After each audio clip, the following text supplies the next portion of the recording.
अस्सलाम वालेकुम।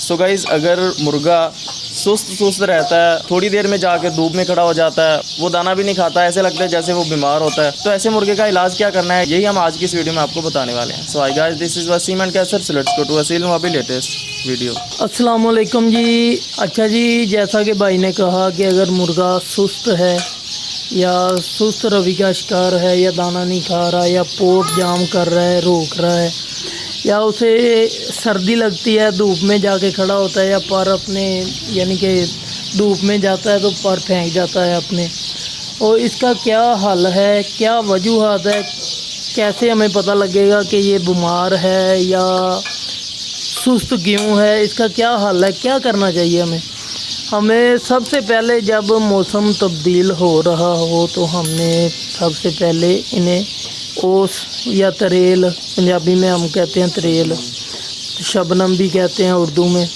तो जब ये पड़ती है ना बाहर, हम यानी कि बाहर सेन में हम मुर्गों को बंद करते हैं, ऊपर ओस पड़ती है या तरेल पड़ती है, तो उससे ये मुर्गे जो है जाम होना शुरू हो जाते हैं, बीमारी का शिकार होना शुरू हो जाते हैं। तो हमने इसे यानी कि जब मौसम तब्दील हो रहा हो तो हमने फ़ौरन से इन्हें यानी कि बाहर नहीं यानी कि बंद करना। अगर बंद बाहर करना भी है तो केज के ऊपर कोई चीज़ डाल दें, यानी कि ऊपर से अगर वो नंगा है ना तो ऊपर कोई चीज़ डाल दें, ओस ना पड़े मुर्गे पे।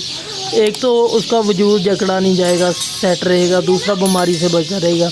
एक तो ये हो गया, और दूसरा इसका हल क्या है, इसका इलाज क्या है, इसका इलाज हम आपको बताएंगे और इंशाल्लाह आपको बहुत फ़ायदा होने वाला है। इससे करना क्या है जी, आपने ये करना है कि थोड़ा सा लें गुड़ के बाद कोई 2-4 दाने काली मिर्च के ले लें, 2 चीज़ें हो गई, और तीसरी चीज़ लेनी है एक ब्रूफन गोली।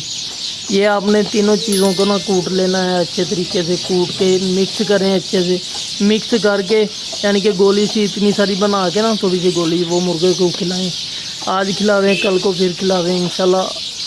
जब आप खिलाएंगे ना उसके बाद आपने मुर्गे को बंद कर देना है, आगे उसके पानी हो और कोई चीज़ ना हो। अगर पोट जाम है या सुस्ती का शिकार है या कोई भी वजह है, ये आपने खिला देनी है। आप ये चीज़ जो मैंने आपको बताई है, ये गोली दे दी, और इसके 2 या 3 घंटे के बाद एक अंडा लें आप, अंडा उबाल के अच्छे तरीके से मुर्गे को खिला दें, जर्दी भी खा जाए, सब कुछ यानी कि पूरा अंडा खा जाए, तो इंशाल्लाह जो भी उसका मसला मसाइल होगा ना अंदर वाला, वो सारा सेट हो जाएगा। और जो भी यानी कि सुस्ती है या बीमारी है या बीमारी की इब्तदा है, इंशाल्लाह अगर उसकी ज़िंदगी हुई तो इंशाल्लाह बच जाएगा। तो हम तो ऐसे ही करते हैं, जब यानी कि कोई ऐसा मसला हो तो ये टोट के लड़ा लेते हैं अगर कोई काम कर जाए। लिहाजा जब मुर्गों में बीमारी आती हैं, बर्ड फ्लू भी कहते हैं या रानी खेत भी कहते हैं, एंडी भी कहते हैं, ये तीनों नाम एक ही बीमारी के हैं। जब ये मुर्गों में आ जाती है ना, फिर समझ लें कि 50-50 क्या 90 या 10-90 का यानी कि चांस हो जाता है। जब ये बीमारी आ जाए फिर ये यानी कि ना सारा तबाही लगा उतार के जाती है। तो जौन सा ये मुर्गा यानी कि सुस्त हो रहा है आपका, ये सबसे पहले आपने सेट पे कर देना है। ये बात मैंने पहले आपको बतानी चाहिए थी।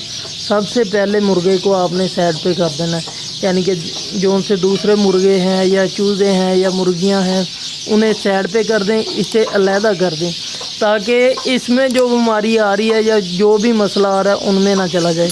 इनमें से वायरस बहुत जल्दी एक दूसरे का, इनका वायरस इतना ख़तरनाक होता है, इतनी जल्दी से फैलता है, जैसे कि हमारे मुल्क में कोरोना फैला था या दूसरे मुल्कों में फैला था, ये कोरोना वाला हिसाब होता है इनका। इनको फ़ौरन से साइड पे कर दिया करें। ये टोटका आप याद रखें, अगर कभी मसला बने तो करें, इंशाल्लाह आपको फ़ायदा होगा। अच्छा जी, दुआओं में याद रखिएगा। अल्लाह हाफ़िज़।